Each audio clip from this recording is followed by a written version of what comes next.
Going. Hey everybody, welcome back to Fed Up, episode 11. Joining me today is David, and I'm probably going to butcher your name, so apologies, sir. David Silesu?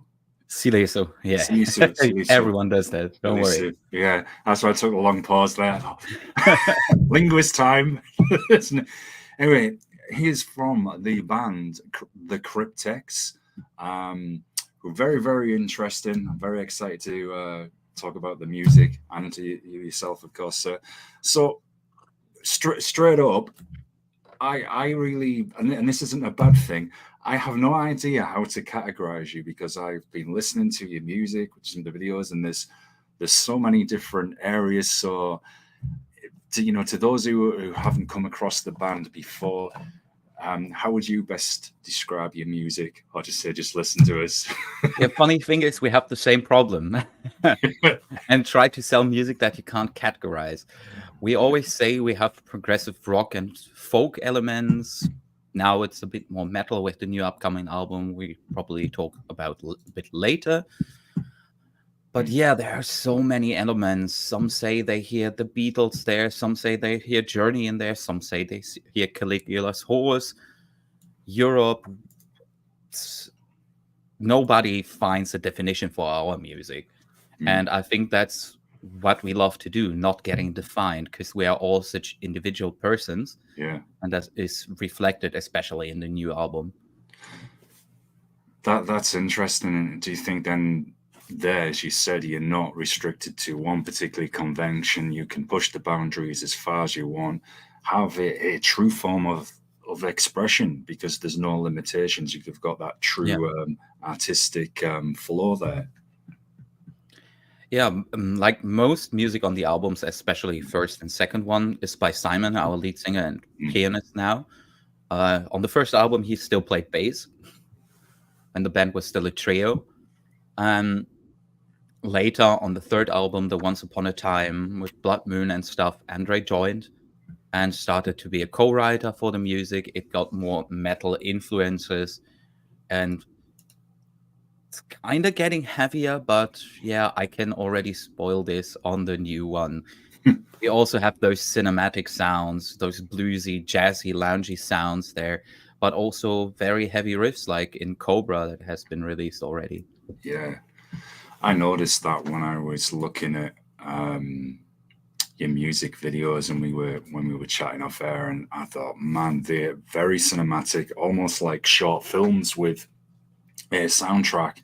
Immediately got my imagination. I was like, man, this rocks. It's the nerd in me. So, and now I've got so excited. I've forgotten the question that popped in my mind. Don't worry, then I give you a fun fact. The Bloodmoon video actually was a shot as a film, as a short film. Like, what you can't hear in the music video is that there was actually dialogue and spoken lines throughout the video. But I think it was never released by the filmmaker because he was missing scenes or whatever. But the music video is out there. Yeah. Oh man, I mean, I'm sure that video is incredibly popular because, when I watched it and I saw it for the first time, it's got that frontier feel to it. Yes, that I purposely said that in reference to the recent series with Jason Momoa. Remind me of movies such as The Revenant. And yeah, I was hooked from start to finish. I thought, this is really cool. An extremely good concept. So, you mentioned you're not tied down to one particular genre. You can keep expressing yourself. So, just with that side with the videos, is that the same approach? You look for something that matches your vision as a band. What can be different? That is a good piece of art and helps you stand out. So is that something you always look at? That is never a thought how to stand out, I think. Yeah. We think about it. What would we enjoy? What do we want to make? What fits us? And with the current album that's going to be released end of next month, we went into a filming studio with the same guy that filmed Bloodmoon. and Haunted. Oh god, the pause, awkward pause. Don't worry about it. It's very organic.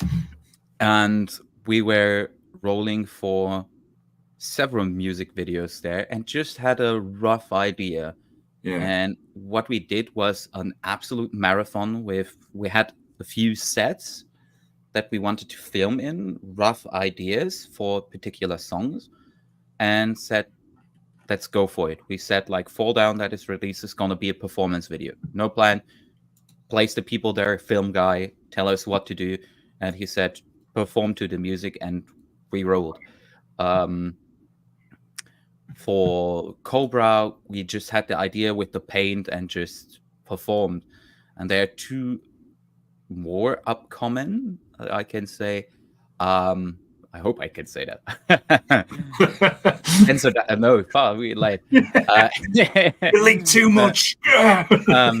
No, for the other ones, we had a bit more of a clearer idea of what we want to do, but we also discussed a lot in the filming studio, improvised, and it was sweaty, it was dirty, it was 2 days for 4 videos.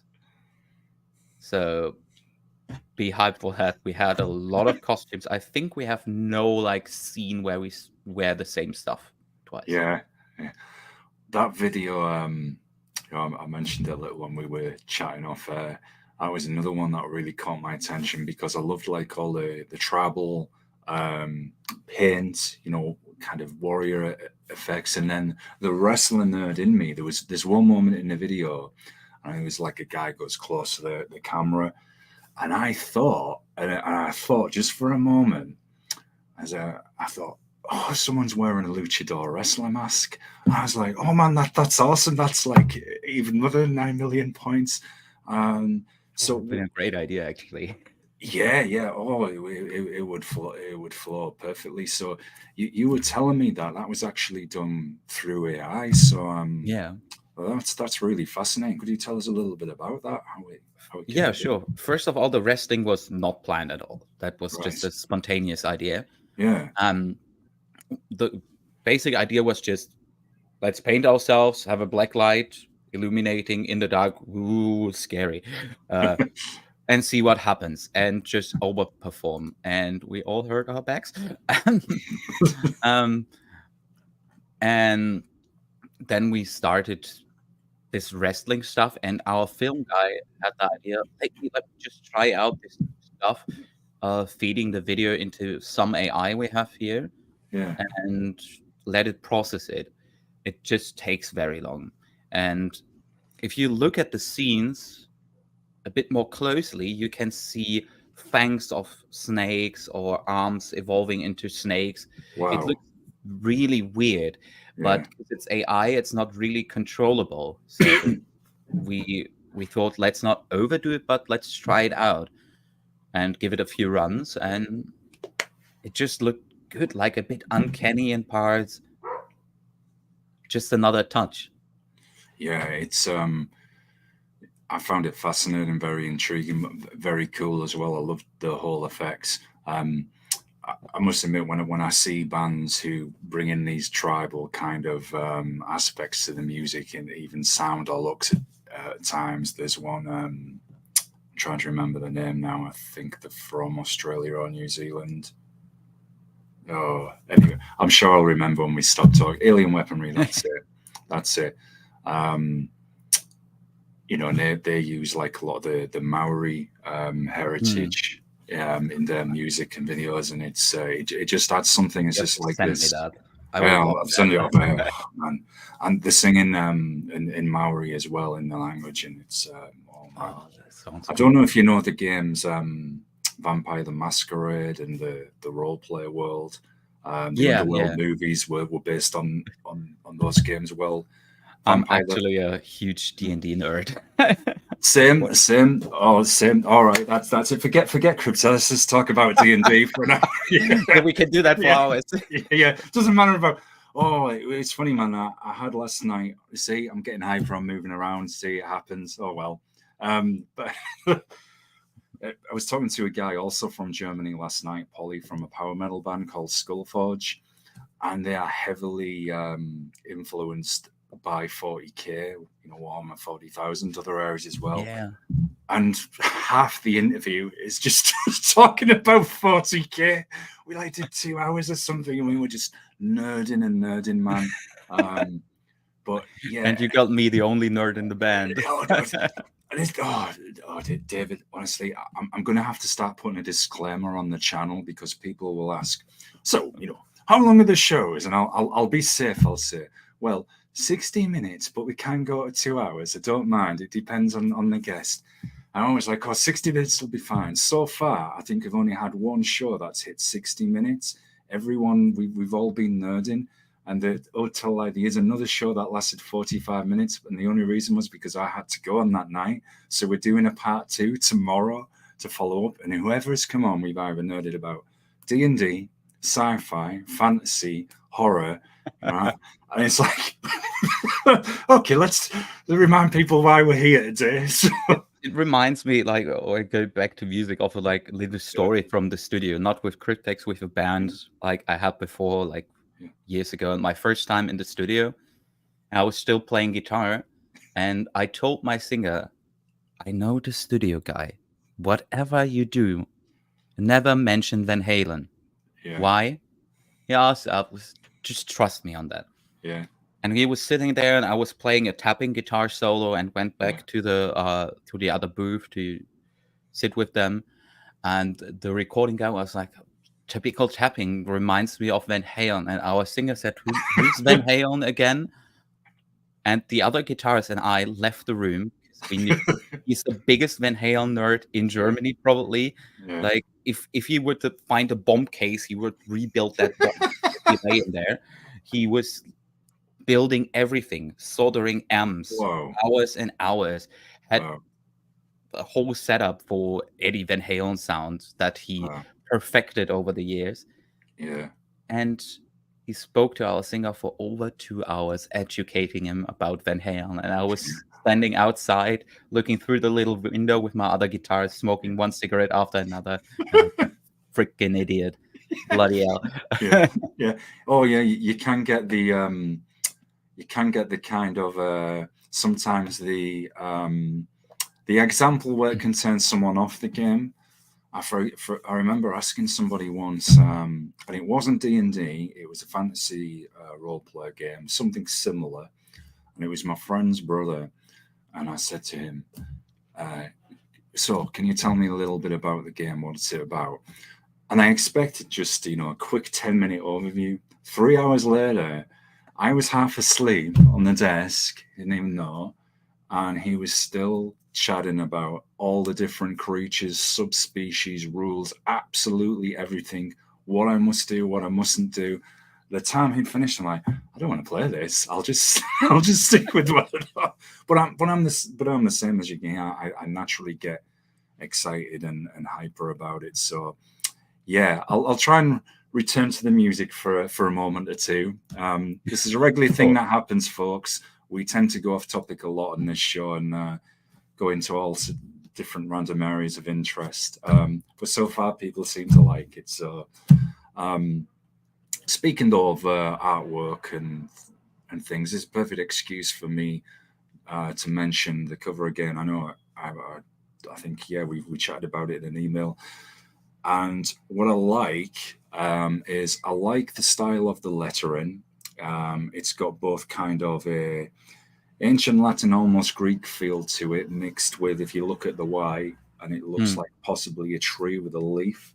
So you've got kind of a folk vibe there. And then you have a very fierce lion, which could be taken out of the classical era, Greek mythology again. I love the colouring on the pupils and the lion's eyes, and you have the blood in his mouth. So I'm wondering, who came up with that cover for you, and was that an idea that you all had as a band, and then you went to that artist and said, hey, will you bring this to life for us? Let's talk about that a moment. I have to go back because I have all the covers here. Oh wow! This was the cover from the last album. Oh man! And I try to get no reflection on it. Oh, that's beautiful. And you see in the logo, there's missing a the. We added that for this album, and the leaf you're talking about is the other way around. So that's always been the logo, like in that lettering. That was probably Simon's idea back in the day. And for that album, it's Once Upon a Time. What does a moth have to do once upon a time? And here you see the creative way. He found that moth dead, hanging from the ceiling in the rehearsal room. Right. And called me. Back then, I was still the photographer for the band and the backliner. I was like, dude, we need to photograph this moth maybe for an album cover. Can you do that? And I was like, I don't think I can do that justice if you want to do that. But I know the perfect guy. I gave him the contact of a friend who came with a black light, and we still have behind the scenes pictures of him doing that photograph. And it's just our creative way. But the lion has always been an integral part of the band and a symbol. Like our basic backdrop was always a lion. And Simon said, like, why won't we do the lion as the cover? And we talked a lot about it, about the design. We wanted to have it a bit more realistic, not comic-like. And a bit more brutality. We bounced ideas, and if things wouldn't be so expensive, believe me, we had great ideas. We were thinking about, for the LP, cutting out the pool of blood and having a red LP in there. Whoa. For example. But way too expensive. Or like having the gold lettering in actual gold foil or something.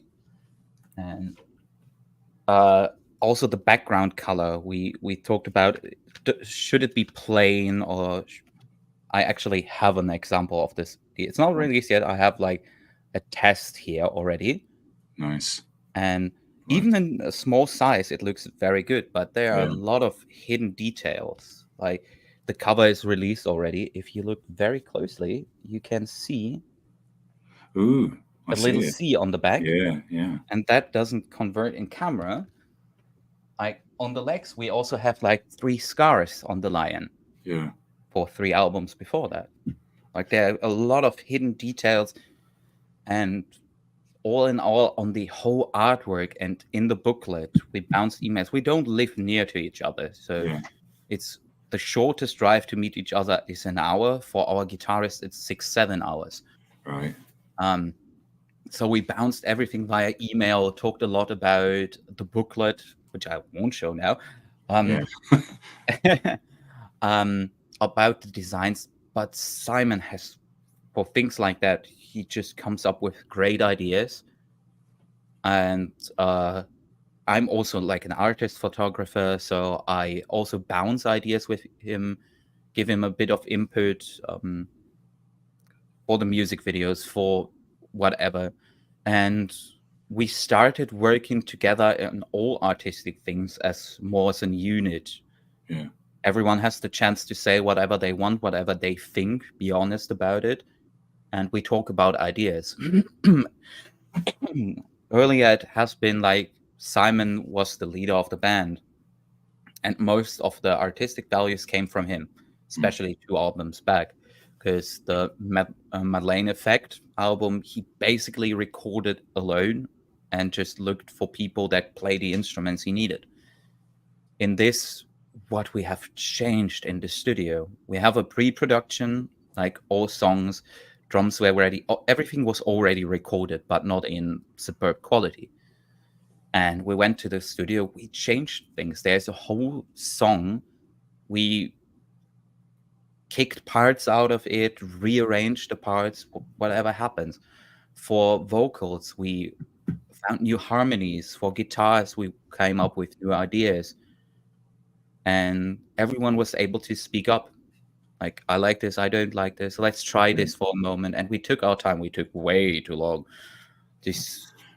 I don't know how many studio days we did. I think almost 50 days in the studio.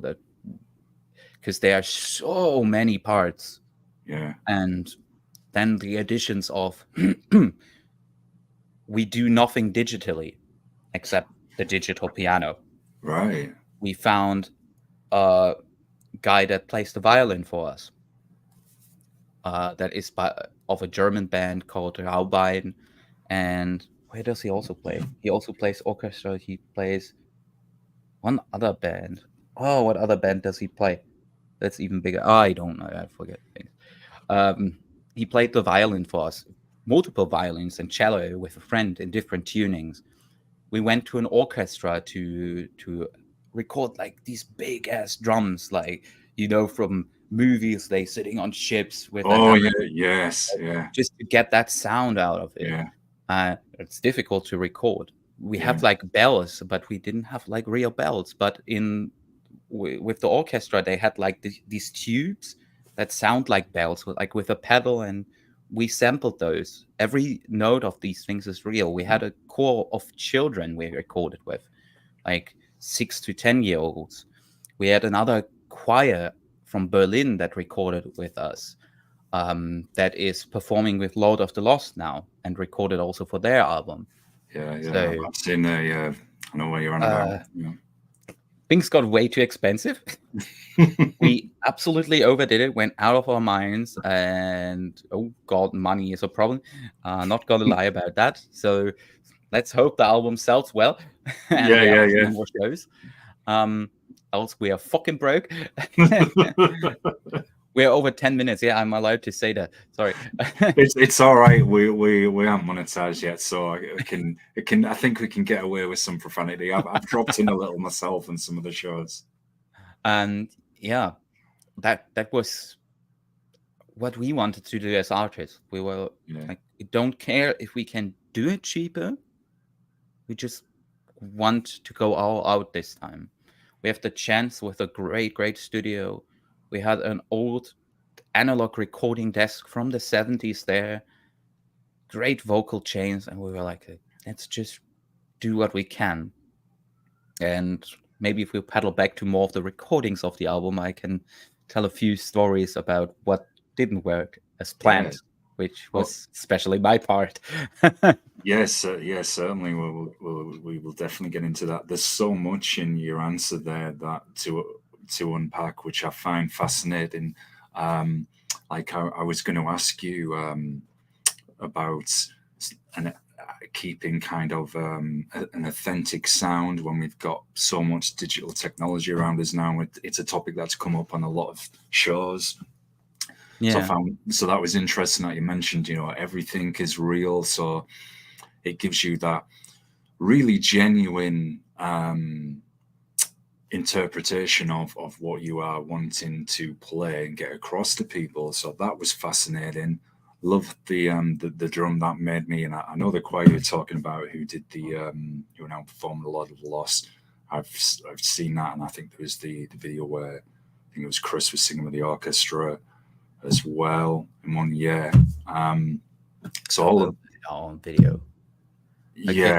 I give them a shameless plug. They're called Künstlerwald in German. Right. I'm going to look. They will be. I think they announced that Lord of the Lost has their own festival, the Lordfest in Hamburg, where they're from, and they are going to be on stage with them. So I'm very happy for them. That's awesome, man. That's really cool, genuinely. But there's so much to unpack in that answer. I found it very, very, very fascinating.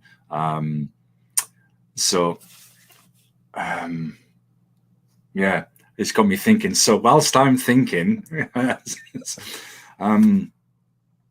you said you could tell us some story. Oh, that was it. So you spent the 50 days in the studio there, but it's better to have everything so that you're satisfied with it, you're happy with it, perfect, than it not. And I would imagine going on the flip side of being a band such as yourselves, I could be wrong here, and I don't mean this in a bad way, because you're so free in the musical sense that sometimes that can possibly, we could do so much more. We could add this in, and then it's like, where do we stop? And it's like, yes, we're happy with what we've got in front of us. Yeah. And I imagine that could be quite a creative headache to get around sometimes, because with it being so open and expressive. Let me look in a folder on my PC. Because actually the big part was the mastering part, mixing part.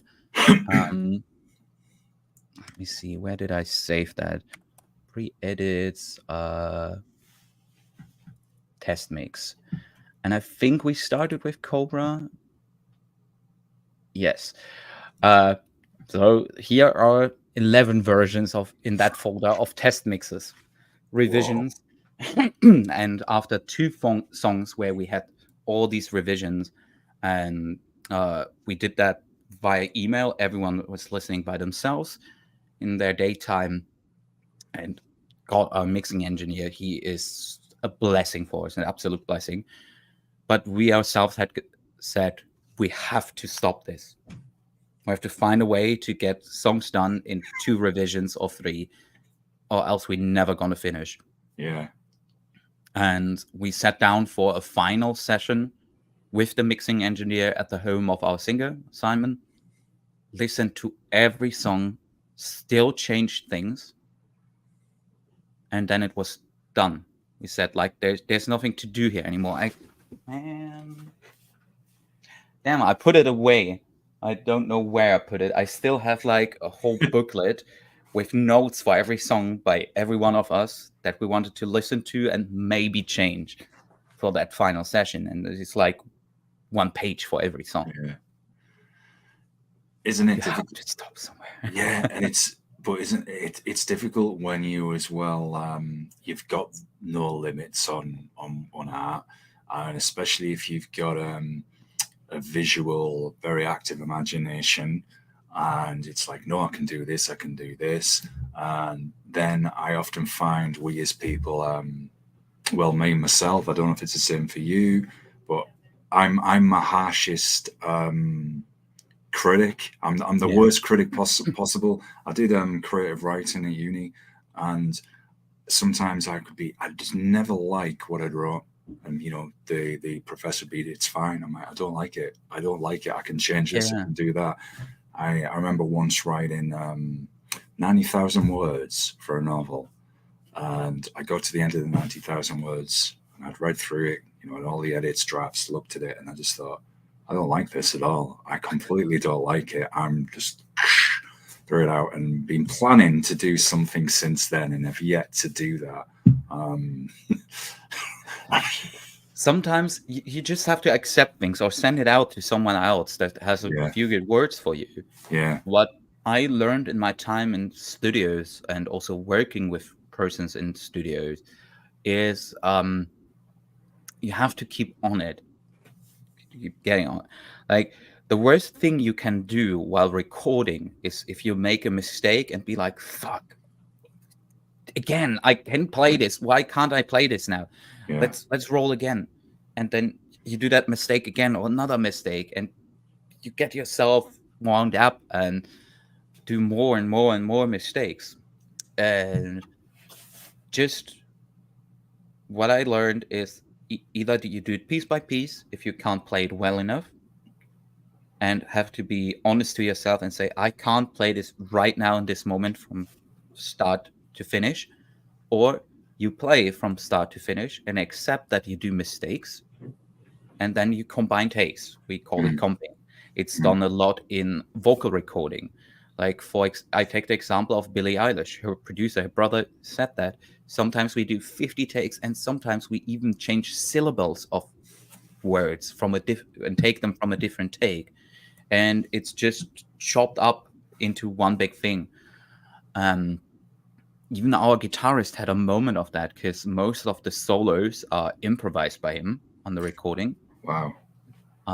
He has a rough idea what he wants to do, but he never writes down a solo note by note. There are some bits and pieces that are written down that what I consider like an interlude or something, not a solo.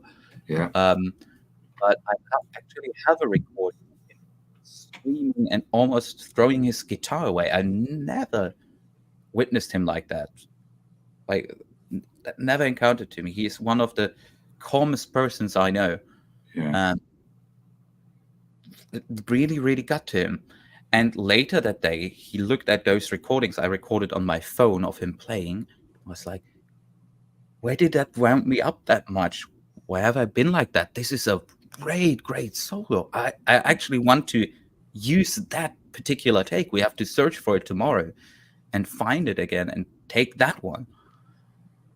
And that's the worst you can do. Your mindset needs to be like, I'm in the studio. It's allowed to do mistakes nowadays. We are not in the 70s anymore where we record on tape and you can't edit that easily. Yeah. So and do you have other people that tell you things you are doing are good. Very nice. I was about to comment there by saying, so with that problem, I'm guessing getting past that is, as you said, reaching out to people maybe outside of the band and to each other to say, okay, this is fine. If this really is fine, we don't need to add anything else. Or in the other case of, no, we could do that better in that area. So you've got that. It's coming across that you've got that good working relationship. You're able to provide that constructive criticism, listen to each other, stop when necessary, which that can be hard because we often think of when, there's, like you said, there's a mistake here or that there, that's the only problem, say, that musicians face. It can be when learning, as you said, learning to try and stop. No, this is fine. We don't need to say another 100 versions of it. And I think that's a lot harder than people realize, especially when it's musicians like yourselves, or even in other forms of art outside of music, which can have that kind of similar free form to them. And it's like, yes, I need to try and put an endpoint on that particular part for now, or I'll be there all day. A bit like some of my questions at times, but it's organic. That's the way I do it. Try to talk with tattoo artists.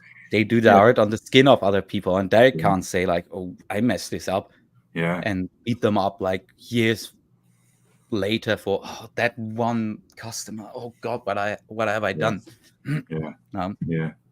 It's a different kind of pressure then, I guess. Very. Yeah, just I can just say stay calm. Yeah, we yelled at each other at the studio once or twice, and what you also start thinking when you're in the studio and you have like an engineer that you don't know that well, or a new person you're working with, and they say it's cool, it's perfect, and then your mind is twisting and you start to think, is that honest, or is that just his job to say it's good? Does he just want to move on? And you start to think about things like that. But most of the time, a good engineer will say I need another take, or it's good. If you want to do another, do one, but we have the material to work with. Yeah. You have to trust them. No, totally, and that's right. Someone would rather have that honesty rather than someone just say, all right, yeah, that's fine, move on to the next. Before we get into discussing some of the themes within the album and influences, which I definitely want to talk to you about, the actual title, Nimbus, who came up with the idea for that? So Nimbus was actually the working title of one of the songs. And in the end, it became the title of that song. And I have to jump to themes with that.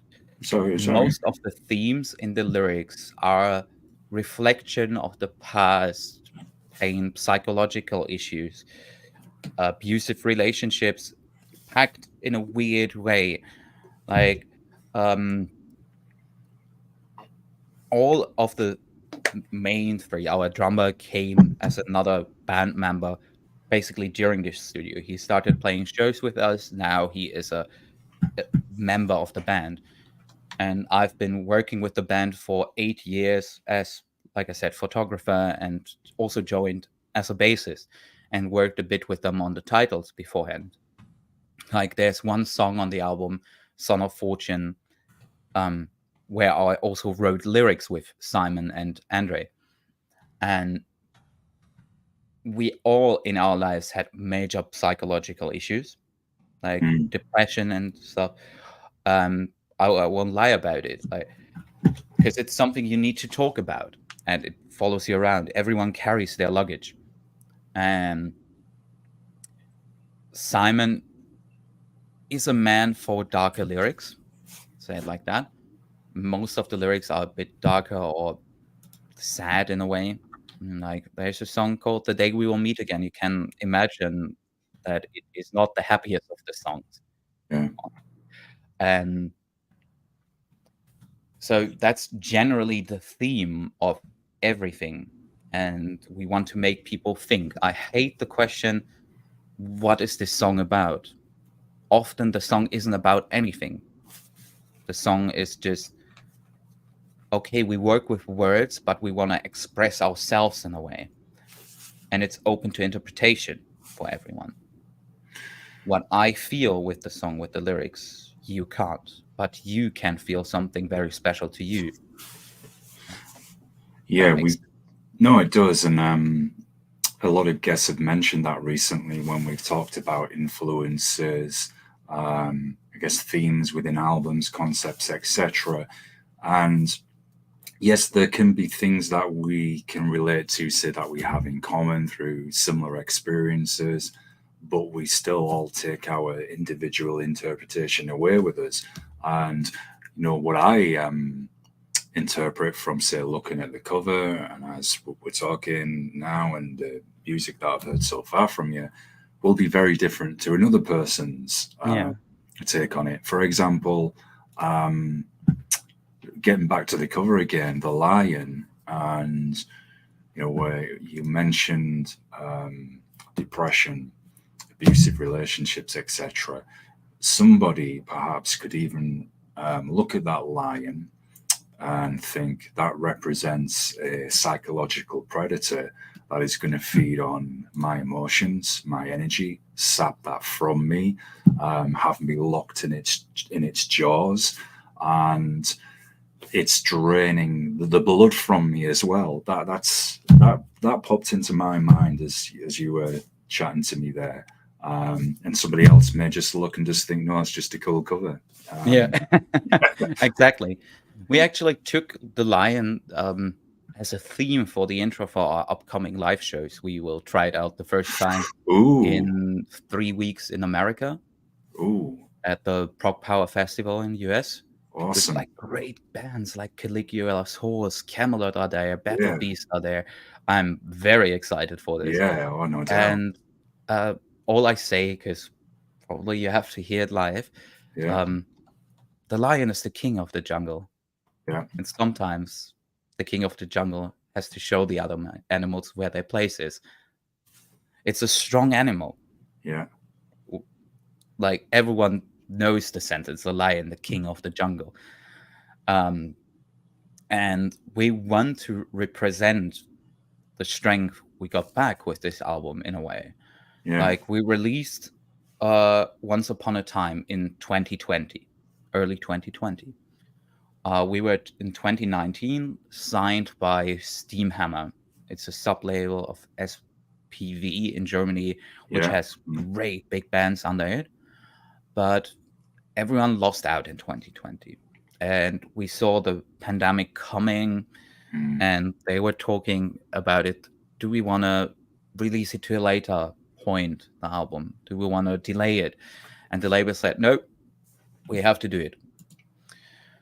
And what happened is nobody bought the album because, like, stores where you could buy physical copies were all closed. Nobody ordered CDs, because a big part of selling CDs is actually if you get a call from electronic markets, CD markets around Germany, and they bulk buy a few discs, like maybe 25 for their shop or something, or Amazon, if Amazon buys something. And so we didn't sell what we expected and what the label expected. Live shows were not possible. We tried 3 times to do an online live show in Germany, and every time it was the same thing. 1 week before, guidelines were changed and the thing was canceled. And what happened in the end? The label lost a lot of money. They got partially acquired by another company, and someone with like a red Sharpie went through, that name doesn't earn enough money, that. And I think 11 or 12 bands were kicked from the roster. We were one of them. Oh, man. Bloodmoon performed well, the music video. Nimbus also performed okay for pandemic. And what could have happened if we could have played that album live? We did the release concert, I think, in October 2021. The bassist who recorded the album wasn't part of the band anymore. I was the guy who performed the songs from the last album for the first time live. Yeah. Which was a strange feeling, but he said, no, we don't let the music industry do that with us. We're going to prove to them that we're still here. Yeah, you've got that strength, determination to go forward, heart of a lion. Yeah, I'm sorry that's happened. Sadly, I've heard similar stories and experiences through COVID, which absolutely decimated the arts as a whole. And I'm glad that we're seeing things recover, but I still hear occasionally about some bands or theatres, for example, that haven't recovered, which is sad. So, yeah, all power to you there. Now, I must admit, I've only recently come across yourselves for the show. I'm glad I have, though, and I generally mean that because I like things. I have my favourites in music. I'm not going to sit here and lie, but I also like hearing something where they step out of the box. It's a little bit different. That stimulates my nerdy imagination, which you guys certainly do. And you were mentioning, and I was referring to this in my last part about the experiences through depression, abusive relationships, etc. So I'm wondering, have you all as musicians always drawn from those real world elements? And second part of that loaded question is, do you think that adds to the authenticity and real true sense of freedom, I've been talking about with music that you were obviously all passionate about? Certainly we draw from that, everyone in a different way. Like Simon, our lead singer, is a family man.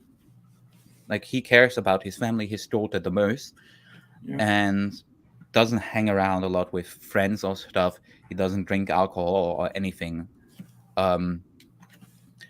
But and on the other hand, excuse me. Right, on the other hand, there's me, a person that goes out a lot, that works as a teacher, works with people a lot. So we are two completely different personalities, but with similar issues, like mentally, for example. What we both see, or everyone in this band sees, that there's a certain amount of toxicity nowadays around the world, like in people. People don't think. People want to have everything spoon-fed. If it's information, and they get it, and they believe everything they hear. People stop thinking. No critical thinking. Yeah. So what can we do? We can make music that makes you think, and we can sprinkle in own experiences and own dark thoughts that you might had at some point. There are lines about suicidal thoughts in the album. Something you don't talk about. But those things are necessary to be talked about because people have to speak up. People have to look for help. It's got better in society, but on the other hand, people are saying, "Oh, everyone has depression nowadays. Just smile a bit and you'll be fine." No, that's not reality. And people that suffered from it know that. And I can speak from my experience. The only thing that helped me is work on myself, change habits and stuff, go out a bit more, clean my apartment on a regular basis, for example. On my worst days, I lived like on a junkyard. I can let people into my apartment as guests for half a year or so, because it was just so dirty that I came in and I got disgusted myself. But it was too much for me. I was overburdened. Yeah. And a friend came up on me, and I had a few drinks and invited him over, and was like, "You know me for years now. I'm going to show you my situation now." And he went off and spoke with me and helped me get things in order again. And since then, things are working better. Sometimes it's small things. There are situations where you slide in bad thoughts. Find something that can distract you. For some people, it's smells, special smells that can distract you from things. For me, it has been hot food. Like I was carrying around chili powder. If I got in a really, really bad mood, I distracted myself with that kind of physical pain to occupy my nerves, my brain with something else. And it evolved into an addiction. Big Tabasco bottles. Hey, better than doing like worse stuff to yourself. Yeah. What I say. Other things, for example, I did is solving Rubik cubes. It occupied my mind because I'm a very, very heavy thinker. For Yeah. other people, it helps to get physical and go for a walk, for a run, get their bicycle out. But I think the worst that you can do in such situations, and I'm not a psychologist, I'm going to say that, is to just sit there and be like, okay, this is happening right now, and I let it happen, and I never get up, or just go to bed and sleep, and then every day, I'm after work, I'm feeling so down, I'm gonna sleep. That's not gonna help you. That's gonna make it worse. And it's very, very difficult. It's very hard. It is painful sometimes. But the person that helps you change the most and your mental status is yourself. Yeah. And especially Simon and I have situations where we come back to those depressive parts. It can be small triggers. And what happens is sometimes we yell at each other because there's a misunderstanding. And I'm the person that avoids the conflict and locks himself up and doesn't want to speak for 2 days. And he's the person that wants the confrontation and wants to have a solution now. I'm like that. Yeah. And that is very, very difficult. And it took us a very long time to find a way to work with that and accept each other and how we are. But that also fed our art. Yeah. Well, it's getting back to that theme of realness, of true openness and expression, as we've been mentioning throughout the chat. And yeah, like we said with interpretation, and I think the same with depression, it is different for every person. Yes, there can be comler. I've just invented a new word. Comler. Comler. Comler. Don't know where that like comes a dish. Yeah. Oh man, there can be common shared experiences in a sense to a point, but it's different for every person. Some people can recover a lot sooner, others longer. There is no time limit or have relapses. And you're right, it's different for everybody. Some it can be writing, music, painting, physical, walking, running, training, or a combination of all of that. Or you can get some people where and this kind of not the best solution, but some people do it. They just literally need that quiet time by themselves for it to eventually pass. That isn't not going to be the same for everyone, because in a lot of those cases it can make it worse. But I've heard of some people who've done that and they've come out of there, and it's a horrible thing to go through, because again, I'm no psychologist or anything like that. But I always think it's like a person trapped on stage and an unwilling actor in a play with some invisible force pulling the strings, and that person is kind of haven't gone crazy, folks. Don't worry. That person is kind of like outside their body, watching themselves. Someone more or less pulling their strings, literally in terms of mood, what they're doing, and they don't want to be like that. They don't want to do that. Yet it's kind of like they're an unwilling passenger seeing this happen to themselves. Yeah. It's quite frightening. I'm sure. Oh God, someone probably has. You could make a movie or even write a novel based on this. That person literally battling with their inner demons, voices they hear and everything. And actually, a line we used in the album, yeah, where you talk about inner demons, for example, it's exactly that. Yeah. But I find but this is what I think is good, is because it's relatable to people. If someone hasn't gone through it themselves, they will know someone who has, especially with how the world is now. It's becoming more common, not for sadly good reasons, and there is too much of, because say if it's for work or even socializing, you can put the face on, smile, appear that you are okay, still support the other person as well, but you can hide your own problems, from these people, and everybody thinks, oh yeah, hey, you're okay, when that person inside and by themselves is not. And often people, as you said, it's not. People can be too quick to discard in society. Oh, it's nothing. Pull yourself together. You'll be fine. It's something. And the worst thing you can do is make that person feel like they're a nuisance, like they are. There's no one there around them. Yes, the people are there physically, but they feel like, no, I'm bothering these people. I'm irritating them. Very often. Yeah. So you retreat more inwards, and then that's not getting better, and then this sadly can lead to suicides because the people feel totally isolated, and that no one really, they say I'll be there, but then when it comes to it, that person isn't. So it's not something, in my opinion, that ever should be taken lightly.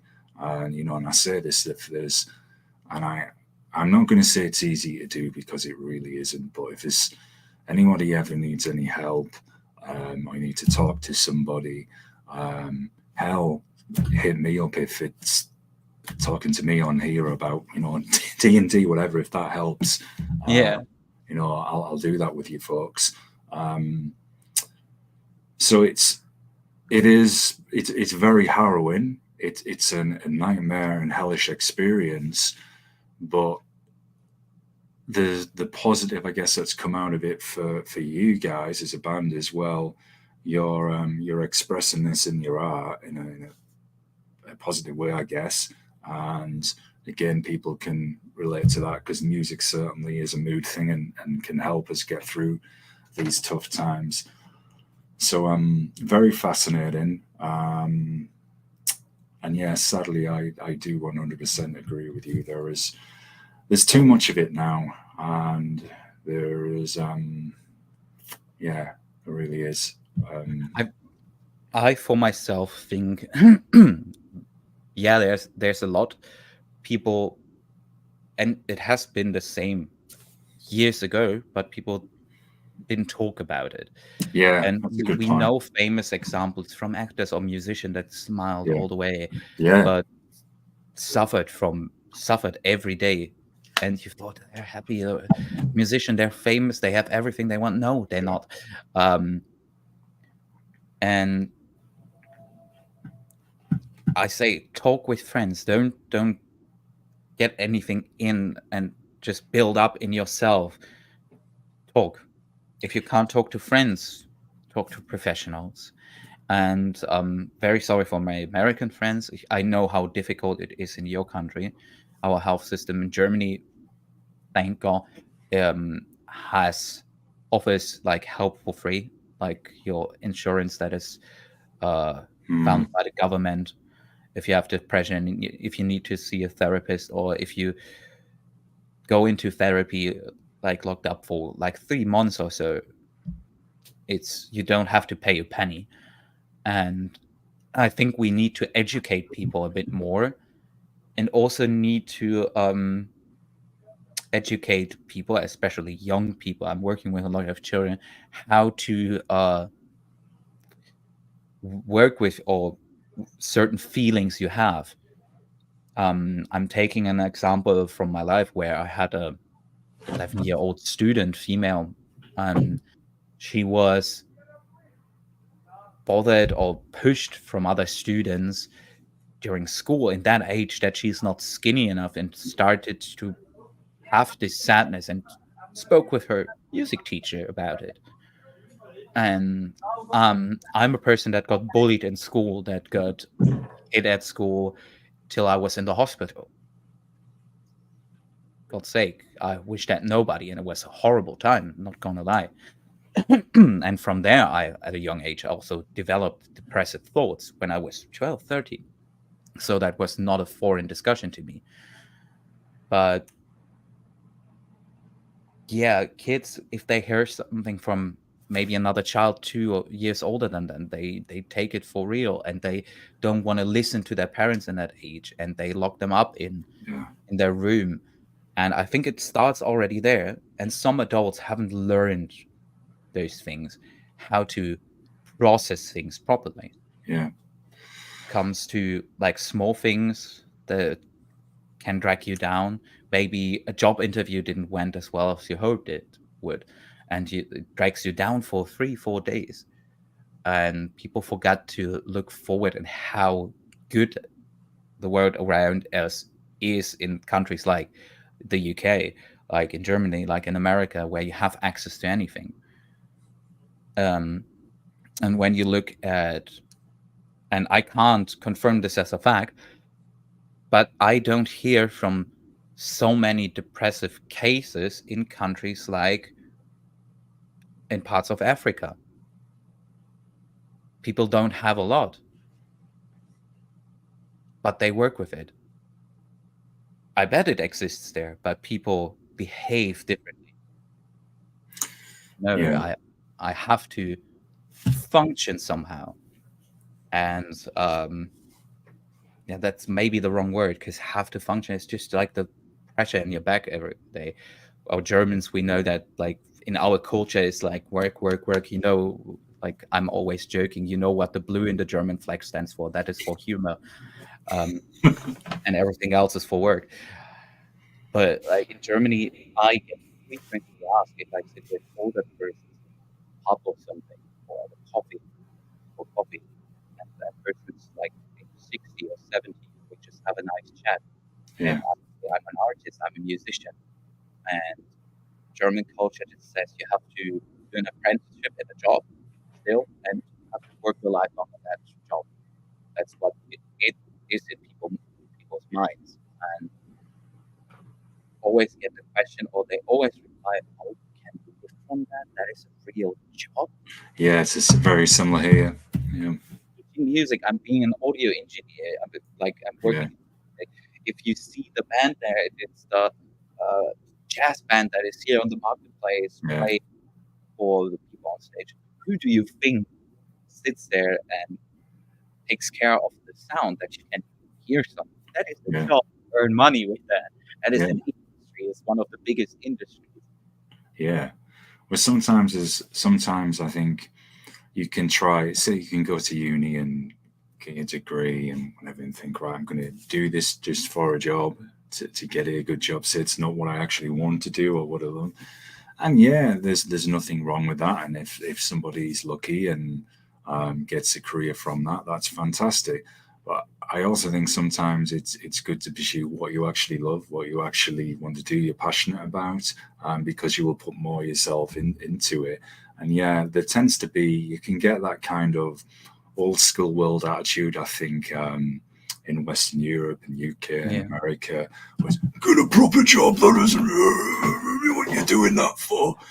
And I always think with those kind of people, okay, that you could make the case for, sometimes it can be generational, but I think it's also mindset, because some of those people can be, well, if you didn't try and pursue that dream, then say in 10, 15 years, why didn't you do that? You can't win with those kind Yeah. of people. So I think you've got to, a bit linked into what we were saying with depression, you've got to try and do it for yourself. Obviously, try and be happy within yourself.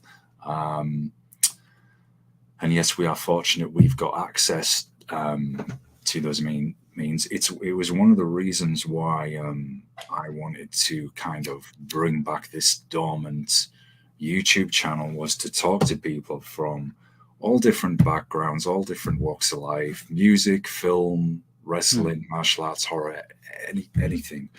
And I'm often asked, bands or people will sometimes say, do you have to like my movie? Do you have to like my band for me to come on? And I'm like, no, of course not. It's a bonus if I like it, that's great. But it's not going to have any bearing on me saying, hey, I still want to talk to you on why you do what you do. That doesn't matter. I'm interested in the creative process, talking to you as a human being, what we've got in common, and see how that goes, etc. That's what I'm really interested in. Everything else is a bonus, of course.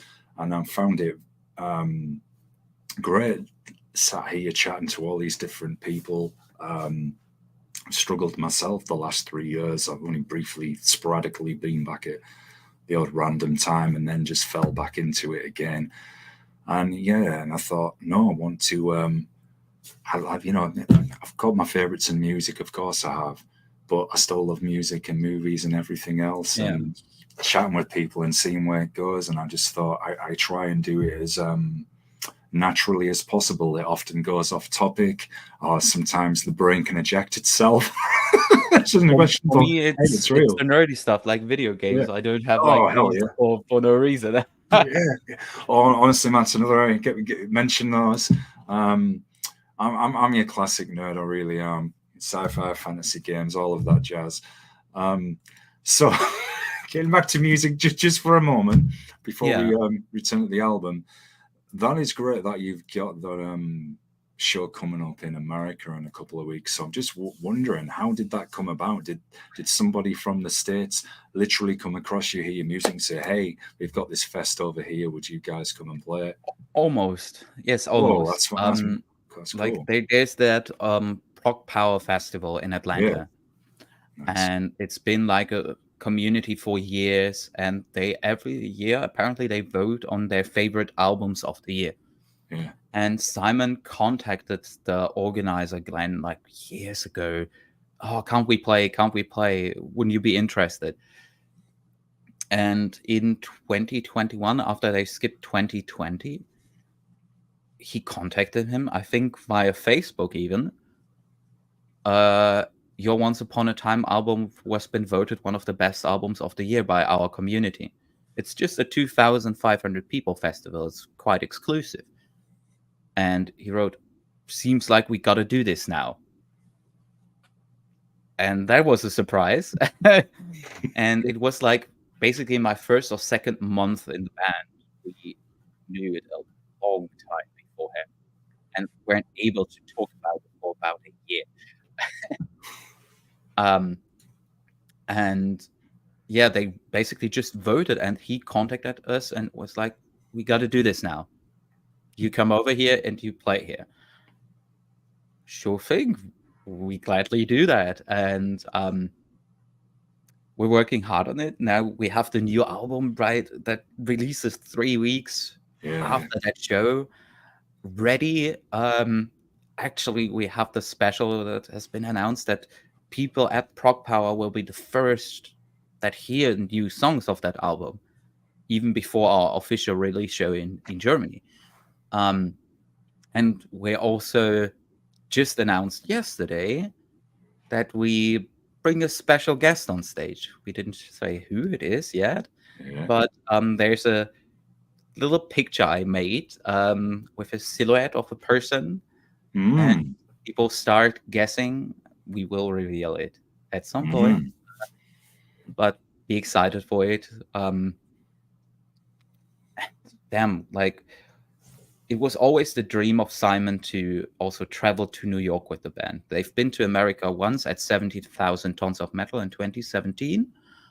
I couldn't go with them because German culture. I had to work. I didn't get time off, and I couldn't afford the flight for myself. But they never been to New York with the band. So what we decided actually is, with our band, the four persons of our band, our merch girl, our backline girl, our audio engineer, and our light engineer, we are 8 people. We take 2 days off in New York before the show, and then head over to Atlanta and play our show. And I'm especially happy for our drummer, because our drummer is a student in the music school I'm working at.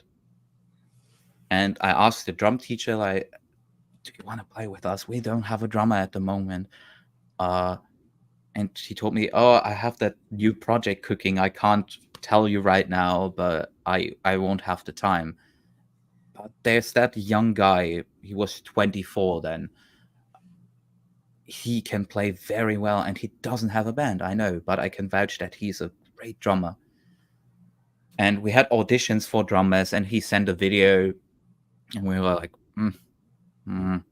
I had a phone call with him, and he was very careful, chose his words, was like, I had a feeling he was a bit scared at first. Then he sent a second video of the next song. And I went to his teacher and said, like, he can play better. I heard him up here. Like, tell him, practice that stuff with him. And the second video was amazing. And like a few weeks later, he was the drummer of the band, not under contract, not a band member. That came a lot later, because he thought about it a long time. But that guy who played punk rock in pubs for years and was on the verge of selling his drum kits and quitting music, can now a year later play in America. Yeah, that's fantastic. Fucking insane. It just shows you never know. Yeah, we will have a great time, and I'm very, very excited to meet a lot of people because of my gaming habits and music. I know a few people over there, and I'm gonna meet like 3-4 people that I know, that 2 of them I've never seen before. I only know online. What games do you play? Curiosity. I play everything I get my hands on, mostly role-playing games. Yeah. Or like single-player shooters now, because I'm over 30. I don't have the reflexes and the patience for those online shooters like Call of Duty anymore. But I also play a bit of League of Legends. I play a lot of retro games, and what I played a lot during the pandemic was Ocarina of Time as a randomizer. Like an old game I know from my childhood, and it's a new puzzle every time. I just click a button and it randomizes all the items, and I can experience this game again in a puzzle manner. Yeah, it's great. And I've been in a Discord. I organized tournaments with them during pandemic times. Nice. And I posted, I'm gonna play in Atlanta, and 2 people replied like, that's what is small, cool. We gotta meet each other. I was like, what? Okay, let's go. let's do this. You can find me. I'm the smallest guy that will be on stage all day. Yep. You're finding that now, though, with a lot of games, even first-person shooters, they're increasingly becoming co-op. I do want to try, when I ever get around to it, Starship Troopers Extermination, I think it's called. It's in early access, and I've heard nothing but good reports about that. And yeah, similar to yourself, I try first-person shooters when I can, when I have the time, which is difficult. Action RPGs, recently Diablo 4, which sadly started well and now has just become such a boring. And then I heard after the release, and I haven't bought it yet. I still want to play it, but I think it needs some time. If you're going to get it now, if there's a way you can get it for cheaper, that's the only way I would recommend actually buying it. Yeah, literally, sadly, or waiting until I've added a lot more, because look, it's not that it's the classes aren't any good. Yes, there's things with the systems that could be better, like Diablo 3, for example. Thought that had a better menu layout and inventory organization. Diablo 4 just, yes, the cutscenes are fantastic. The story isn't that great, to be honest. And once you've done that and you're in the end game, and at first you think, oh, great, yes, I'll fight the world tier bosses. So you beat them. And then after you've done that a couple of times, it's like, yeah, this is just repetitive. There's nothing to it. I mean, there's that's only Diablo, but yeah, I read it. It's like Yeah. not as good as in But Diablo 3. there's no fun to it. Yes, it's no sense I can, like with Diablo 3, I can jump in, do a bit of grinding, hack and slash, yeah, have some fun. With this, the fun is completely gone. You do the nightmare dungeons so many times, and then you're bored. There's no real, it just feels the same even at the higher difficulty levels with those. The only thing I actually enjoyed in the post game was the Hell Tides. It's like a special event that lasts there for 60 minutes. Yeah. And you fight, all the various demons, and that is challenging, and that is actually pretty rewarding. And they released a patch recently, which has actually downgraded a lot of the classes, especially the sorcerer, who I play as. And I think I read somewhere, and I might not have this 100%, Blizzard were thinking, if we downgrade everything and make it longer to level and experience, people will play the game longer. And I thought, no, that's going to make it more of a grind and more boring. I thought, you've made my sorcerer, which, yeah, I could use my chain lightning. I'm demonstrating just how nerdy I am now. I could use my chain lightning, wipe out a horde. Now it's just use it. It's just, I'm like, I've got this, the little demons that always hang around with the fallen, like little tribal guys. Now I've got one of them stood there that's like, say, 2 foot tall, and he's just looking like, yeah, you're not killing me. Pokey stick. And I hated those guys in Diablo 2. Oh, they're so annoying. They keep getting summoned all the time as well.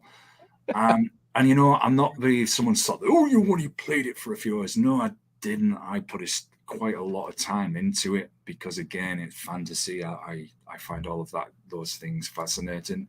And then I eventually just gave up. I just thought, that's it, I'm done. They've announced Path of Exile 2 for next year. I thought, no, I'm going to go to Path of Exile 2, which is a hell of a lot better anyway. And I thought, I'm done. Unless they add something really different or improve it, actually release the game I think they should have done. At the moment, it will stay as Diabolical Bore. That's what I think.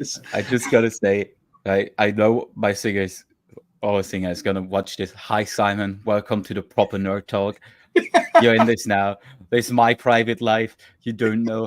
Yeah, the nerd world. Unless it's like when you've got those friends outside of the nerd world, and you meet, say, another fellow nerd, and you start chatting, and it's like you were speaking a foreign language, and they're just looking, you're like, what are those two on about? And then especially you get excited, and it goes and goes, and I'm completely lost. But I think it might just need time. I remember I played Diablo 3 at release, and I also played a sorcerer there. I played on the highest difficulty at some point. My best friend played a demon hunter at that time, and I couldn't do anything in that game. I was just a glass cannon, and it was just frustrating. And he was speaking to me, oh, are you not skilled enough at the game? It's super easy for me. I was like, cool, nice that your demon hunter class is working out well. I don't want to play through the whole story again just to have fun with the game I bought. And then there was the freaking real money auction house they got rid of, and server problems, and I felt like I'm never gonna play Diablo 3 again. And God, I think I spent 800 hours in that game. Let me just step back. I can still hear you and get you something to show you my addiction that's been around for years. It's all good. All good. We have a habit on this show of frequently nerding up. No complaints. Something I actively encourage. That's good. Yeah. I'm curious. And there you go, folks. our tax attorney is also a big nerd, and every time we meet up for a beer, we talk about it that we have to go back to this. Oh, World of Warcraft. You know, man, I never And actually I played it. have also a second one of the Wow. collector's editions. Oh, man. I spent too much time with that game. Oh, I've still got a friend who does. I never played it myself, but I even thought the movie wasn't that bad. I played the game. Oh, I I love actually the didn't movie. mind The it. I thought movie it is was good. pretty good, actually. Yeah. Oh God, anything like that. I mean, I was only when I was talking to Polly from Skullforge last night, and we got chatting about D&D as well, and we were talking about Drizzt Stewart, and of course, one of my favorite characters ever, the Drizzt novels, and how I think we got onto it because we mentioned the recent D&D movie, which is actually pretty good. Still haven't watched it. Oh man, yeah, I'm I'll not be a big here. movie guy, sadly. It was I don't think. It's better than I thought, man. I'll try and behave and not spoil it for you, but I'll just say it's worth it for the dragon. You just about halfway through the movie, the dragon. You will see what I mean, and that's all I will say. And I was pleasantly surprised. I went in thinking, yeah, this might not be up too much, but it wasn't too bad, and it's there's Isn't some funny also giggles. isn't also the new season of The Legend of Vox Machina coming up? I believe so. Yes. There's new Castlevania, I think, as well soon, and there's another one as well that's coming. What was the other thing I was so excited about when it comes to nerdy Oh yeah, I'm still waiting for the League of Legends show. What is it called again? Arcane. Ooh, didn't know about this. It's on Netflix or Prime. Ooh, I don't know. I think it's on Netflix. It's an animated show, and yeah, I had a bit of a hard time getting into it, even though I played League of Legends since the beta. But what story about that game? It's like that yeah, you go to lane, you pick your role, and do your job, and be competitive. I don't play competitive mode anymore because yeah, get annoyed by other people. So I just play the random mode for funsies with friends yeah, and only with friends. But the show, the animated show, you have to get over the animation style, and it seems like a bit choppy at some times.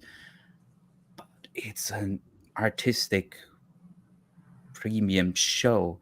If you get through the first 3 or 4 episodes that are like a prologue to the show, you're just hooked, in my opinion. And if you play the games, you see so many Easter eggs, but it's accessible for anyone that likes animated shows. It's yeah. really, really, really good. I'll have to. Cost them millions. That's Yeah, I'll have to an look that. iconic game. I'll Yeah. have to look that up. I was recently. I've only got a few episodes in. I think it was a martial arts anime. I think it was called Baki, and there was another, and that was kind of interesting. They had one episode where the guy was shadow sparring with a giant praying mantis. He was kind of like, oh, this was on the new season, yeah. And he was looking at a praying mantis actually in like a glass container. And he says this little kid who was with him, to improve my training, I'm going to fight a praying mantis. And the kid's like, well, how are you going to do that? And he likes imagining a human size praying mantis, and this guy's sparring with it in there. And it's terrifying. Yeah, and I'm like, man, it's actually really well done, and yeah, the say if those were human sized, thoughts, all of that we'd be finished overnight because they are completely ruthless.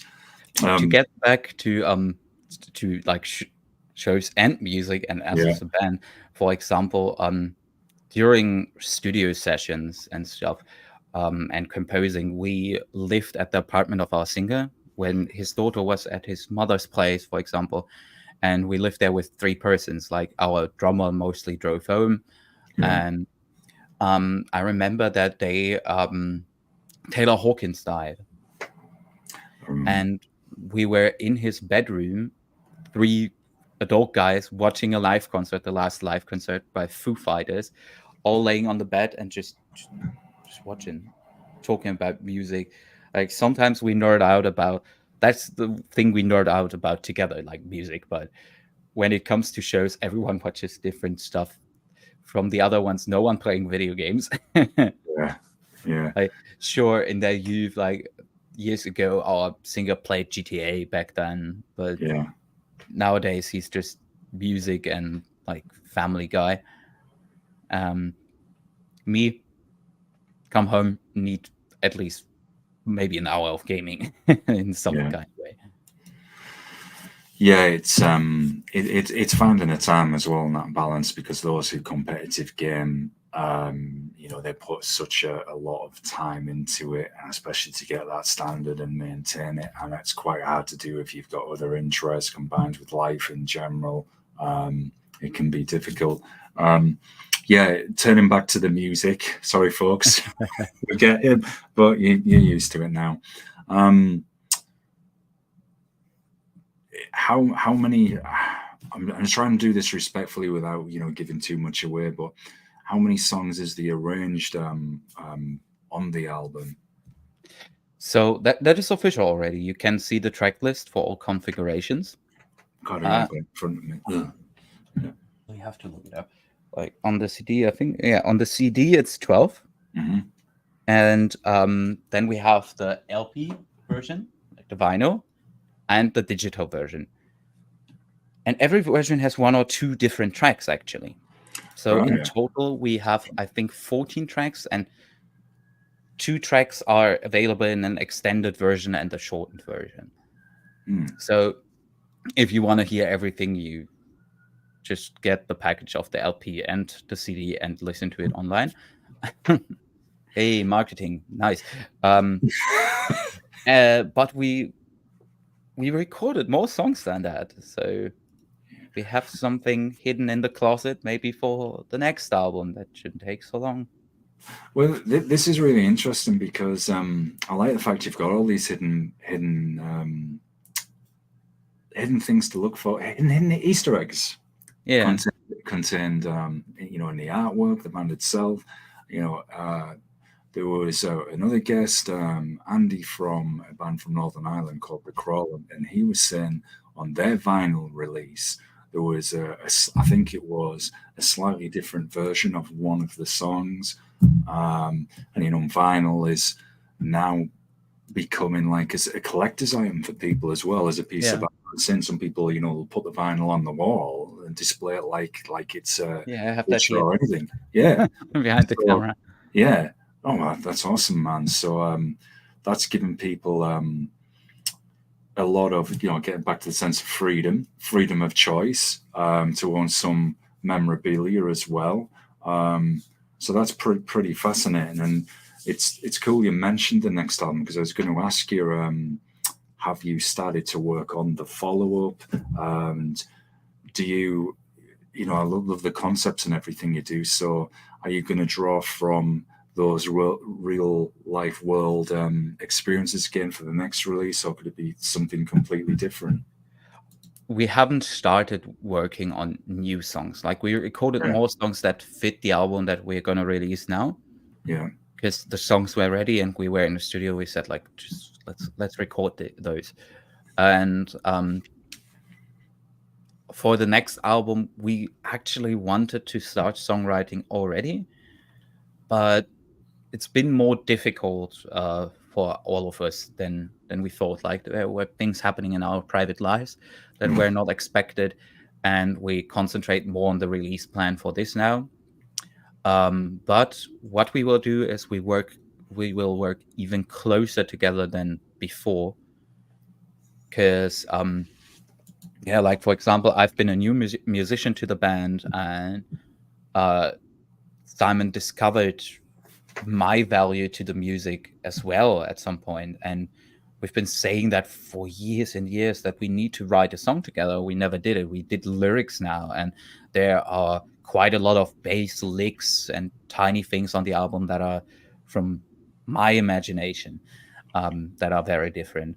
But also there are like lines you would have expect our guitarist to write as a diehard Iron Maiden fan, and that are on the piano by our singer. So the music evolved so much that I'm I'm very excited to go into new songwriting and the Yeah. creative process. And I would reckon it could be even harder, like tone wise, like more metal than the stuff we're gonna release now, or bigger ballads, more musical influences, or orchestral influence. I have no idea. Like we talked about this in the beginning when it comes to influences in music. Yeah. Simon loves the Beatles. Simon loves Nick Cage. Simon loves film music, and also listens sometimes to rap music and or like old school stuff like Grand Funk Railroad. Andre is a Iron Maiden fan, but also listens to pop music like Taylor Swift and stuff, and The Weeknd a lot. Our drummer Marcus, he comes from the punk rock scene, Yeah. whole different drumming style. And I myself, I'm some kind of in the jazz and power metal genre, which are two completely different things. Also worked with classical pianists for academies in the past and are influenced by that. So, and video game music, obviously. Um, what we share stuff. We looked at the Witcher soundtrack. I have, because I bought a collector's edition of Witcher 3 at some point. Ooh. I have a live recording from the orchestra that played the music of The Witcher 3, and we watched that together and listened to it together. Everyone in this band has to listen to the live album by Grand Funk Railroad from start to finish, non-stop, and everyone had the same reaction. I can't go on stage anymore because those young people are. It's unbelievable, but they Yeah. have that old 70s sound. Obviously, live recording from the 70s. It's rough, but what they play and how tight is. I can't imagine that happening today. So let's see where we go. No idea. We don't say we make a metal album. We don't say we make a pop song now. We sit down and write music. Yeah. Just see naturally what happens. There are licks laying around. We're sending pieces back and forth already. They are all archived. Like there's some string composing stuff by me somewhere on Simon's and my PC, and bits and pieces. Maybe we are a band that doesn't have a rehearsal room. Yeah. Funnily enough, if we're going to rehearse, we're gonna rent up something right now, and we do that maybe 3 times a year because our guitarist has to drive 7 hours every time, and then we rehearse for 2 or 3 days, and Yeah. that has to be it. So I hope we can just take our time and go somewhere and jam together. We did that once at a rehearsal, but wasn't the best thing. We did it the first time with each other, but had to focus on the show, so there wasn't enough time. Maybe, who knows what's going to happen. Yeah. Well, it's like I was saying, it's to see what happens naturally, drawn from all those different backgrounds and influences.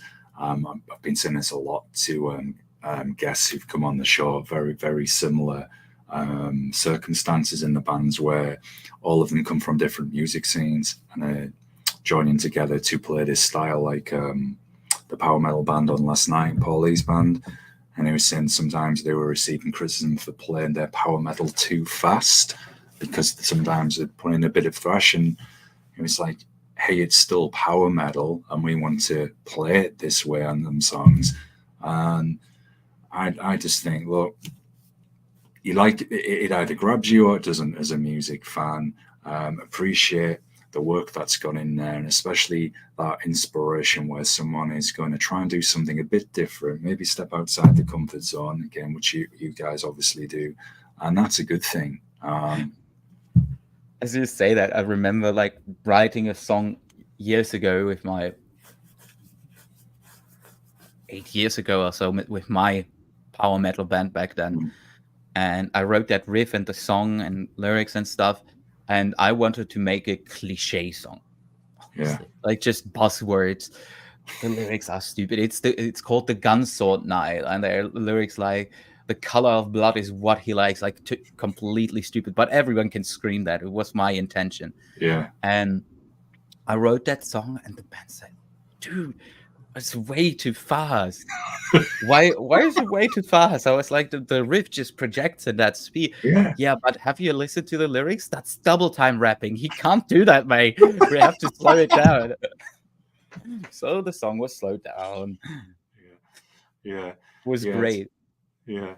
Oh, it's great. It's great fun. Power metal always has that aspect to it as well. There's that fun escapism. Well, all music can, but yeah, especially with power metal, it has that fun too.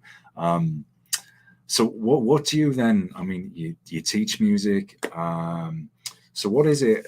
This your interest in music, I'm guessing, lifelong passion, and what is it that you find so magical about it?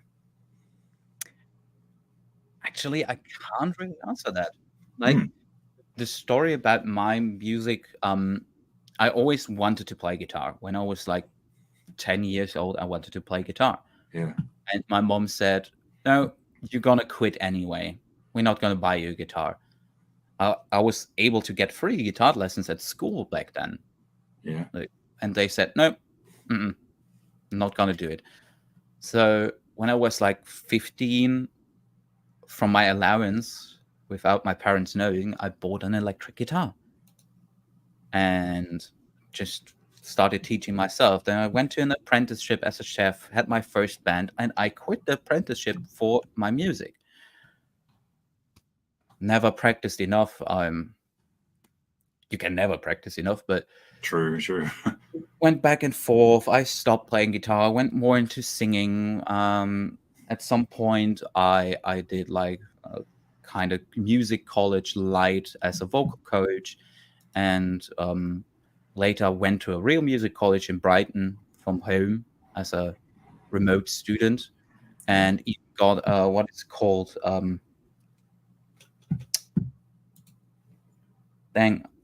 no, not can't get a word now. Too many languages in my brain. I know the feeling. So I got like paid for college. Like a part of my fees were paid by Rob Chapman. I got a guitar for him because I was good at what I was doing. Yeah, awesome. So like I can't move this finger quite right. I just came around it, and I have passion. Like teaching was always my passion in music. Bring music to people. And recently in an interview, I got the question, "What was your proudest moment in music?" And to the interviewer, I said, "It's not what you would expect. It has nothing to do with myself on stage, funnily enough. I think my proudest moment in music was my first student that stood on stage at our music festival of our music school and singing in front of 500 people, like parents and everything. That made me proud." Yeah. For me, if I stay on stage, I have fun. It's part of my job. It's part of what I like. But shows come and go, and yeah, maybe now the ProgPower show will be my proudest moment in music, and I would be a bit more selfish again. But who knows? I love it to teach my students and just play music with whoever. Yesterday, 2 days ago, God, time flies by. I sat down with a friend I've known for 2 years who's also a bassist, and we always wanted to sit down and make music, and I've been busy there, being here. There's a mixing job. Oh, that weekend I kind of want to go out, don't want to sit at home. Oh, and maybe I want to play video games at night. So we couldn't find an appointment. He's also working different shifts, and we sat down for 4 hours just jamming with two basses, sometimes a guitar and bass, talking, drinking coffee. What gives? You can just, and you meet so many cool people in music, no matter if you're on stage or if you're on the side of the stage. Like everyone who's working there, people that build stages, people that are in the mixing desks, people that do light engineering, club owners.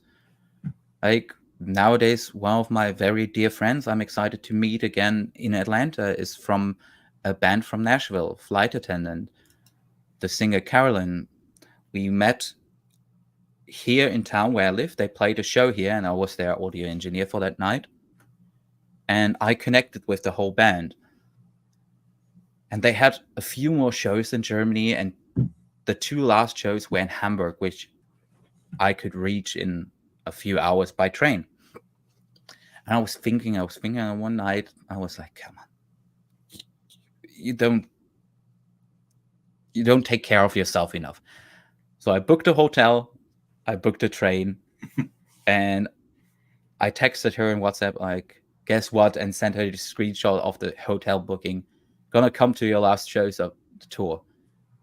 And then I called the owner of the pub I'm working in and was like, hey, yo, you have 2 bands this week, and they're both duos. You can do that yourself. You don't need my help. Save yourself some money. I'm gonna be gone in Hamburg. Bye.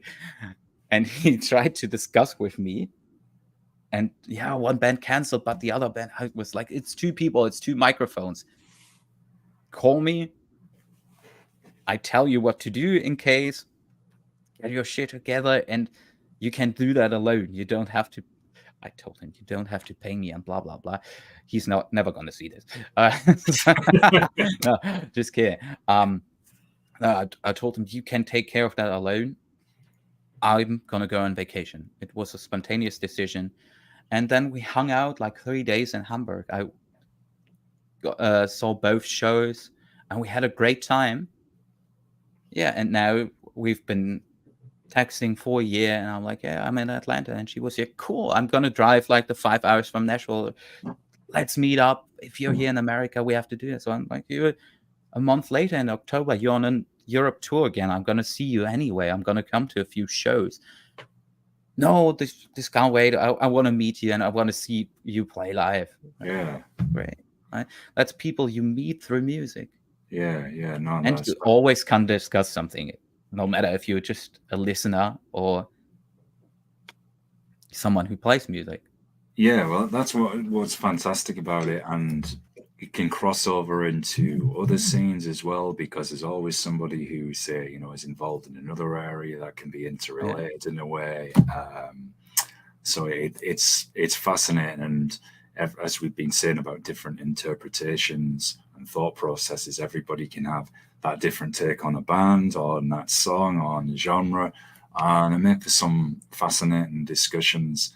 And that's why I was saying, I think when bands come from different backgrounds, from these different scenes, I think that's interesting, because they're all creating that piece of music from a different angle as well. Everyone's bringing in a slightly different curveball, but when it forms, it's I think it's even more magical in that sense, for that reason, bringing those different areas to it, which is really cool. If I remembered correctly, that earlier said you have another video coming soon for one of the other songs from Nimbus. So when is that going to be released? And forgive me, it's because we've been chatting for a while. I think did you say it was going to have another kind of special cinematic feel to it? Or I remembered correctly? It's going to release September 1st. Yeah. And it's going to be different. It's going to be a bit more like not as cinematic as Bloodmoon, because we wrote 4 music videos in 2 days indoors. But I haven't seen it yet. I know what we have recorded for that, and they're different scenes, different ideas, and I'm excited what our video guy is going to do with it. I have no idea, but there will be mafia dresses, like, kind of. We have scars. You can already see a few teaser screenshots, like scars in our faces. I think, let me think if that. Yeah, that is that song. I had to recall the scene of us standing there and thinking of what our singer sung at that moment. We also have our piano that we carry to shows that will be seen on video for the first time. And like, while filming, it was a mash out of different scenes, different ideas. So here, another creative person is working on it, and he literally told us this will take longer because I have an idea for this, and I need longer to cut it. And I probably will see it the first time maybe next week. I hope next week. It's not far till the release. Yeah. Before would be. So now you know how time's tight sometimes. Like, Yeah. And I'm excited for this. I can't even. I don't want to spoil anything because I just know a few scenes we rolled, and let's see. I think the last one will be the most exciting one, where we also had the biggest props, and yeah. Have you ever tried to get out the smell of warm blackcurrant juice out of the t-shirt after it marinated for 8 hours? Not yet, but I'd imagine it's not particularly pleasant. No.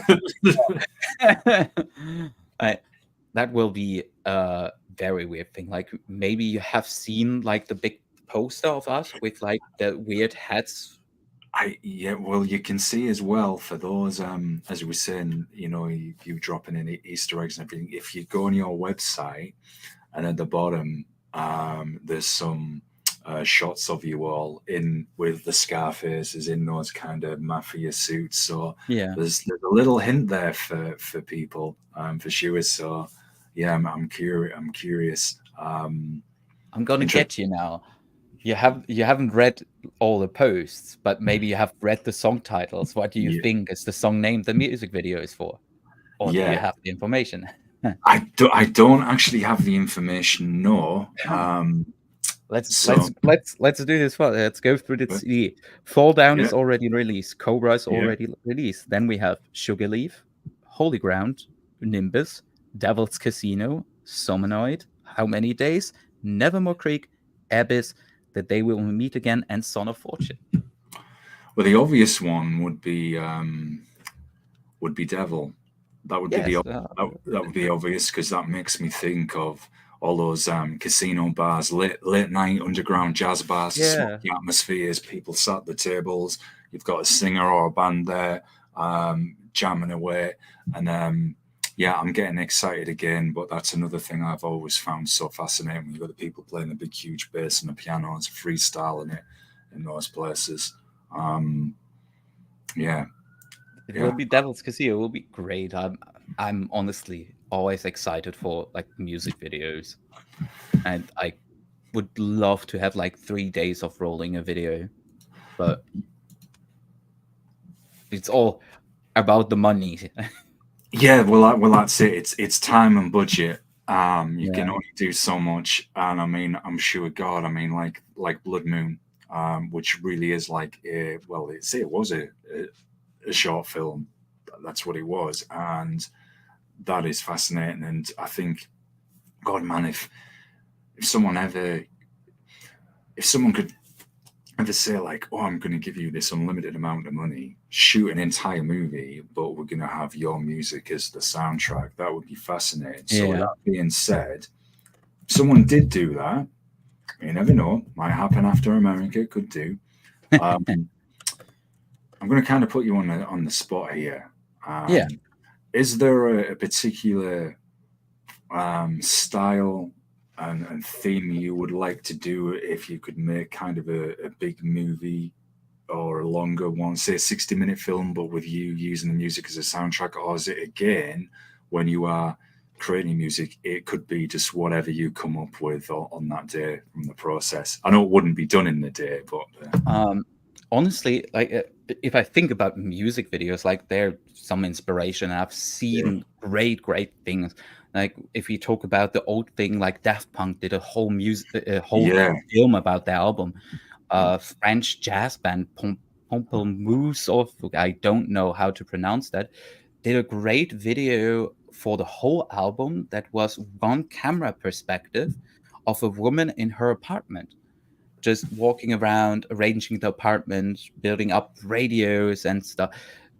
Just a mood movie. But if I think, and I would like to do album that is accompanied by a whole movie, I always would have liked to do a completely animated thing in a creative way, because I love the creativity and the camera perspective that you can't get in real life. You sometimes have in those animations. If you look at Ozzy Osbourne with Post Malone, It's a Raid. It's very simple drawing for a short music video. And if you just ramp that up like 10 steps, and you can do something very, very fancy, let's say in maybe anime quality, like high-level anime quality, I can imagine that'll be great. And I saw like the creativity. If you look at the lyric video of the re-release of I think it's Dance of the Strange Folk, it was, where our movie guy took pictures I took from the band and converted them into drawings and animated them a little bit, and also added things here and there. And you see Simon and Andre, like you see Simon with a cigarette as animation, like a cutout in the bathtub smoking in an apartment block, and it's zooming out. And then you see Andre with a banjo and a straw in his mouth. Yeah. Like, it's really funny what you can do when you're a creative person and you have all the freedom. Yeah, totally. It really is. And I have to roll back to Bloodmoon for a second. Yeah. I'd only heard it from Simon because I wasn't there for that video roll. I had to work here in town on a festival. Yeah.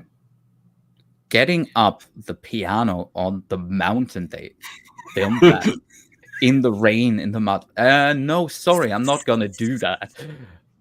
But that video was filmed with a real wolf, what was also created. That wolf you see in the music video, that is not an animation. They brought the wolf out there into the woods and filmed with him.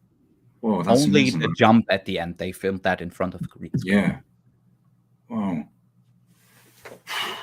That is going all out. Yeah, that is amazing. Fun fact. That's really, really, really wow. Totally excellent. Complete respect there. Again, keeping it, as you say, keep going all in, keeping it real, keeping it authentic. So I know you're due to go to the States in a couple of weeks. I know I've kept you here for quite a while. So is there anything that you would like to shout out? Definitely want to give people a reminder about the festival. I will drop all the links to everything in the description when YouTube finishes processing. The same for the festival. I'll get the links from you when we're off air and I can add those in. Or is anything we've missed at all that you would like to say about Nimbus as well? I would like to share one more funny story about go for it, man. Because I teased it earlier and like we never came back around to it. The recording was like in steps because like we live so far from each other. First of all, obviously we recorded drums. I got majorly sick the night before, having a fever, so I had to call the guys in the morning. I was like, I can't come to the first recording day. And I missed the first 5 recording days, which was kind of devastating for me. And but I went later. They did a lot of things, and I came into the studio, and they were, by the way, we completely changed that song and kicked that part and put that part. And I was like, what? And I listened to it, and I'm a person of habits. I missed that part. I like that. Where is it? I went, yeah, let's make another song.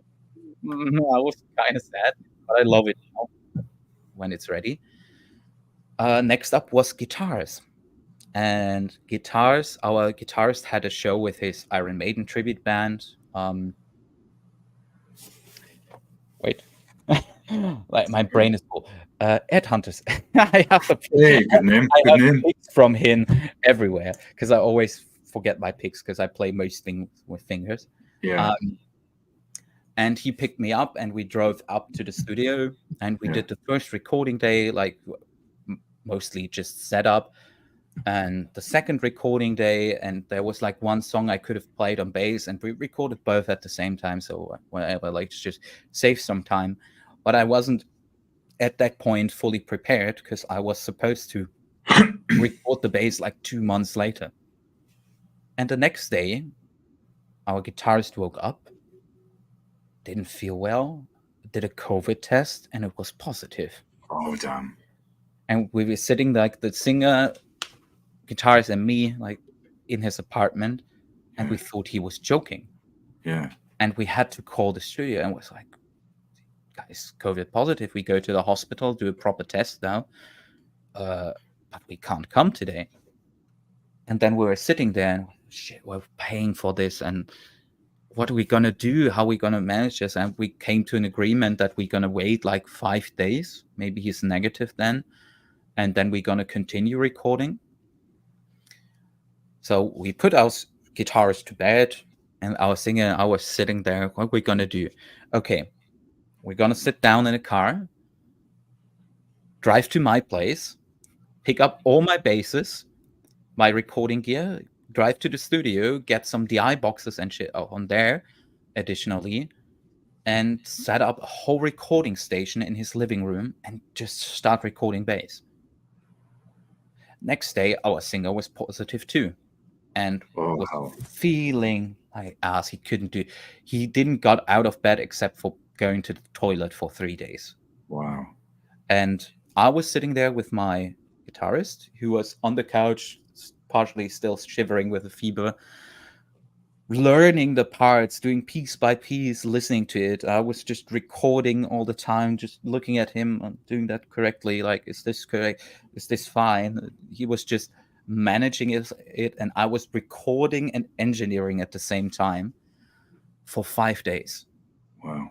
At the last day, we had a big fight and I drove home. I was like, I told you earlier, I tried to avoid conflict. I was like, I'm not having this anymore. I'm gonna go home, gonna cuddle my cats, which didn't show up sadly enough for this, the fluffy monsters, and get to the studio the next day. Our guitarist was negative again. We worked 2 days in the studio with masks on, like 10 hours a day. Wow. With masks on. It was exhausting. Yeah. And our singer was still positive, laying at home, joined us on the last few days, and we recorded all the guitars in 2 days less that we reserved for it. We just had to push through because time was running out. Yeah, and it somehow worked out. It was really, really tight on timing. And then we did like additional stuffs in the end, like some percussion stuff. But we were sitting there getting this.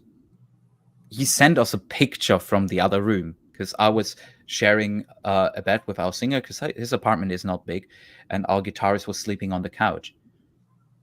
And in the morning, he sends us a picture over 2 rooms from him. And we were just sitting there in complete disbelief. And we said, we're not going to take this. We're not going to stop this recording. I didn't manage to record all the songs on the bass, so I had to drive to another town at a later point and in another day record the rest. And then there was a show in the same town. And bass recordings were messy, but we don't stop it. No matter what life tosses at us, if it's freaking COVID, we're just gonna push through. And I stayed negative the whole time, even though I was with them in the same room. Yeah. I didn't got it. So it really is testament to the lion on the cover of Nimbus. That strength, that from that miserable time, something powerful really emerged. You soldiered through it. You've got the music on. Hey, you've got that festival now coming up in the States. So now hearing that story, that lion, to me now I've gotten a different interpretation to the one I had earlier. That really is a visual symbol and representation for that struggle, and then that music that came from that struggle. I know this is not going to stop us. We're going to get this done, and that must have been hell to go through. It really was so exhausting, physically, mentally, everything else. But the good as well is that's also demonstrating that bond you have working together through both good and very, very bad times, and that you can still create something from it. A lot of bands would have folded under those circumstances, and understandably so. But you've come through it, and look where you are now. And that really does serve the strength that you all have working together, and obviously as people as well. That is really inspiring. Yeah, it helped us. Like we are looking back at that, and it was like nothing gonna get to us. And I love that words from you for the end. So I'm just gonna like do the usual thing, maybe. I would like shout out Prog Power USA and say come as many as you can, but it's been sold out for like months already. So the only thing I can say is if you're there, say hello. We'll be on the merch stand after the show and gonna be around. Just say hello. We are normal people, as you might have guessed from our talk here. Yeah, all the off-topic stuff. Yeah. Let's just have a chat. Maybe a Coke or so. Also, if you're from Germany, come to our release show in Hannover, 29th of September, the day Nimbus releases. Will be available for everyone.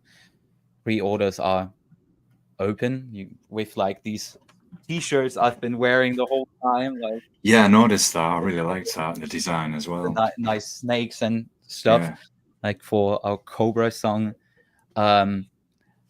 Probably our whole show of ProgPower, because I know them, will be available on YouTube at some time. I guess they will film the whole set.